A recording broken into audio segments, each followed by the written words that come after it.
উপস্থিত সকলকে আমার শ্রদ্ধা প্রণাম ও ভালোবাসা জানিয়ে কিছু কথা বলছি। আগেকার বক্তারা সকলেই বলে দিলেন, এর বাইরে আমার বলার সাধ্য নেই। তবুও ভেতরে আছে।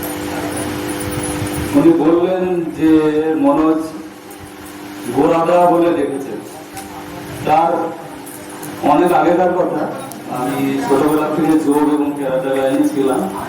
তো সেখান থেকে ওনার যে পূর্বাশ্রম অম্বগ্রাম কাটার পাশে, সেখানে ওনার কাছে ক্যারাটে এবং যোগের চর্চা নিয়ে ওনার সঙ্গে পরিচয়। মাঝে বহু বছর গেছে ওনার সঙ্গে দেখা হয়নি।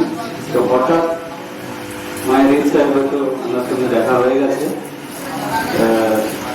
ওইভাবেই চিনেছি যে আপনি গোরাদানা। তারপরে কয়েক বছর হয়ে গেল এখানে যাওয়ার পর হচ্ছে এইগুলো।